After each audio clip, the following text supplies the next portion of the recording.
to be in Singapore, but because Singapore is a member of the ASEAN, I'm sure that a lot of Singaporeans also, and it's going to be on TV. So for sure, I'm going to probably be catching up with it later in the evening after I get home from work. They're tagging the collaboration as the three of the greatest of the Philippines. That's Floyd, so fantastic, you, though. and Maestro. Nakatouch. Nakakatouch nga. I mean, when you hear something like that being said about you, that the three of us are amongst the best that the country has to offer, it feels really wonderful to be referred to in that way. And I'm hoping that the next time the Philippines is asked to represent, that it's a brand new crop of artists and that there will be more. But it's been really nice to be involved with this one. And your contribution, sobra-sobra na. Thank you. Lalo na for this one, a source of inspiration for all the athletes. I hope so. But I just have to say that athletes have some of the most difficult jobs just because of how hard their bodies are just pushed, and a lot of it is at will and like going to the limits of your physical endurance and strength and flexibility. Talagang bilib ako sa lahat ng mga athletes, so I'm hoping that everyone from this country supports all of them in all of the sports, even in sports na hindi masyado nating kilala masyado. So sana suportahan na lang natin yung mga athletes in every one of their events. There may be a lot of challenges in terms of the organizing, may mga away-away, but Syempre. as it got closer, malapit na magsimula ngayong November, we could see that everybody's uniting kahit papano. Kahit papano, and it's like putting your ego aside for a greater cause. And the cause is it's our athletes, it's our venues, it's really making the effort to put our best feet forward. So I think we all have to be unified in that regard. After the games, sige, back again to what it was before. Pero for the sake of everyone, kasi it's going to be it's an international sports event, and I'm sure that the athletes and people from visitors from other countries are going to be like, let's see nga what the Philippines is going to do. Tignan nga natin, and so there will be undeniable comparisons that will be made. So let's make sure that we really do everyone right. And hopefully this would be really the biggest and most watched, sabi nga na I'm hoping because even like everyone in every ASEAN country is going to be watching this, because everyone's going to be rooting for their own athletes. Athletes from Brunei, Malaysia, Thailand, Indonesia, Singapore. I think even Cambodia and Vietnam and Laos. I think it's like, let's root for all of our athletes wherever they're from. But at the end of the day, it's rooting for the entire region. So I'm hoping we have a pretty respectable medal haul. But even if we don't, I mean, let's host everyone with hospitality and with big smiles on our faces, and let's make sure that everybody gets to go home satisfied that the games went well. What is your wish for the athletes? You said your message kanina, pero your wish for like our developmental team, for the future of our athletes naman. For the future of our athletes, I hope that the Philippine Sports Commission keeps an eye out for where we're doing well and how else we can improve. To see what sports we can really excel at given height, body types, flexibility, that kind of thing. Kasi, I mean, basketball is really not going to be our best sport because we're not all that tall. But I mean, to really look at where we can really shine and excel. And hopefully keep pushing the envelope para talagang mas gumaling yung mga athletes natin. And Lea, you mentioned Sweeney Todd in your yeah.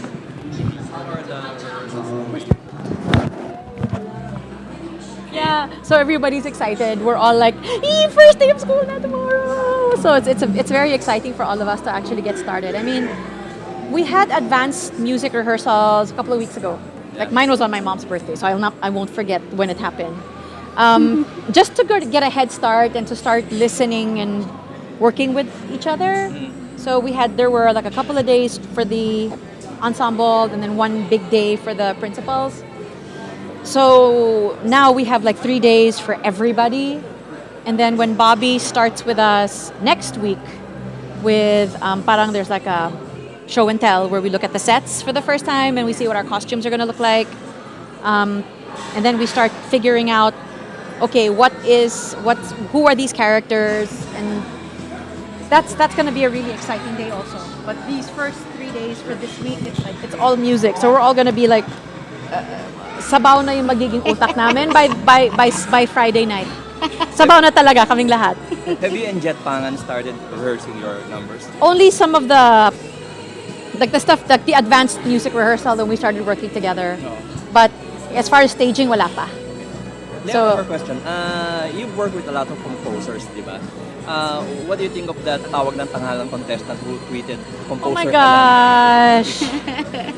First of all, to say blank ka lang, Oo. what if somebody to my face said, "Ay, singer ka lang."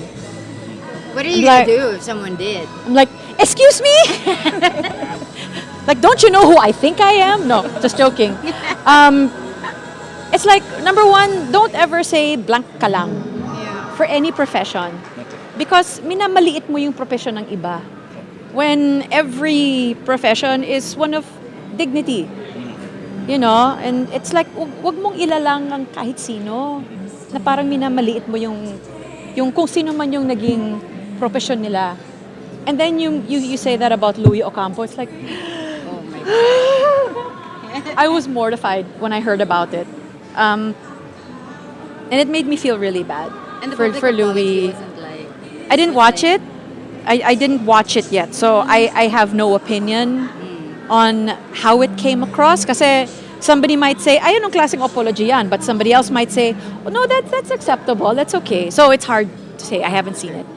But I think it's a lesson, I think, hopefully for that singer to know who these people are who are judging you. They're sitting in those judges' chairs because they have achieved something in their chosen lines of work. Especially since he's very young pa naman, di ba? Yeah, but I mean, please don't be ignorant of who the composers are. Even if you don't know their work, know their standing in this industry. And when did I first meet Louis Ocampo? I was maybe in my early teens when we first started working together. It was for an event, and he was also performing on like this keyboard na parang gitara. He was performing something. He was much younger. So we've been working together, collaborating for so many years. And the same goes for like people like Mr. C and so many other writers and composers in this country. So when one of my friends and one of my colleagues, somebody I've known for over 20, 25 years, is nilalang lang sila, that personally hurts me. Because it's like, have you any idea who these people are? And something that we teach also on The Voice to the younger artists that we get to work with, it's like you have to understand who this person is and what they have done and for how many years they've been working and the artists that they've written / arranged for. It's malawak na yung mga resume nila, mga nobela na. So it's I think performers' responsibility to be aware of who the oldies are, as well as to try and catch up with who the new ones are as well, who have undoubtedly been influenced by people like Louis. Lea, about The Voice naman. Okay. So, ano mga abangan namin na ngayon? Kasi si Bamboo tweet din ng tweet. I know. Nakakatawa siya. I know he's hilarious. Blind auditions are still being aired, which means that I think audiences still have to keep watching so that they get to know who will be up in the running. Well, hindi pa tapos eh. So it's like, ay, bet natin si ganyan from whatever team. And my only thing is, wait lang, hindi pa tapos ah.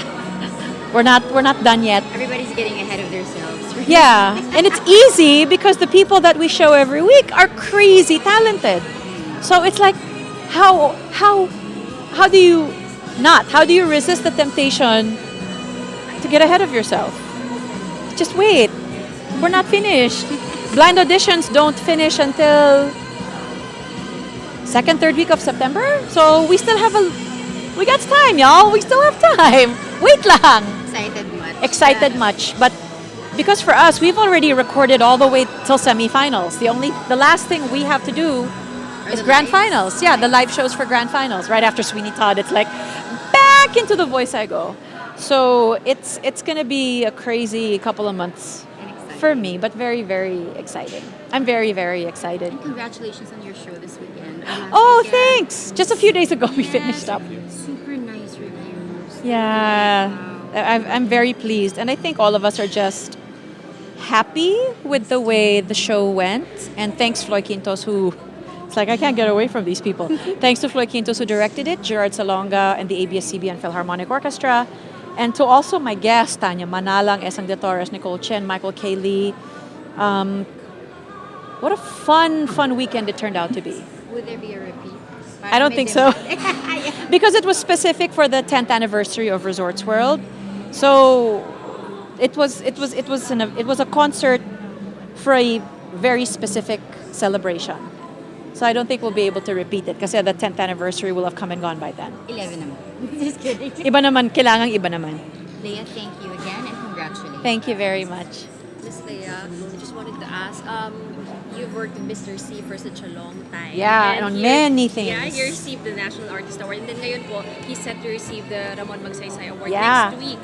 Do you have any message for him? Hi, oh my gosh, I'm just happy that he's getting all these awards while he's still young enough to enjoy it. And I'm also really thrilled that he hasn't stopped working, that he continues still to create and to compose and to encourage also a lot of younger artists. I am proud to be somebody that he collaborates with on a pretty regular basis, and I'm thrilled that the recognition is all just coming his way. So, congratulations to him, and thank goodness he's still alive and young and still active. Thank you po. Thank you. Salamat po. Last lang po, many people knowing nakikita po kayo sa mga TV, sa television, but marami pong nakakamiss sa inyo sa recording scene. Kumusta po? Ano po ba yung balak? Ano po ba yung future po ng recording scene po ni Lea Salonga? I think there are some planned for next year, maybe for the holiday season. That's parang the next thing I'm kind of shooting for. Because, I mean, now it's parang Burr months na. So it's the Christmas season. The holiday season is officially upon us. So I think by next holiday season, I'll have something for release to celebrate Christmas again. May sa susunod niyo pong anniversary, ano pong asahan natin? I don't know. I'm not celebrating anniversaries until siguro I hit my number 45, which is not for another few years yet. So, wag muna. Hindi ko muna pinaplano. Last na lang po, National Teachers Month po, ano po yung mensahe niyo po sa mga teachers po? Sa lahat ng ating mga dakilang mga guro, maraming salamat po sa mga contribution ninyo para sa mga estudyante na ginagabay ninyo hanggang sa kanilang paglabas ng eskwelahan at magtrabaho. Maraming salamat po sa lahat ng mga ginagawa nyo to make sure that the students that do leave colleges and universities and all schools everywhere become the best that they can absolutely be. Your job is one of the hardest in the entire world and also one of the most thankless. So, nagpapasalamat na lang ako on behalf of everyone that may not have thanked you yet.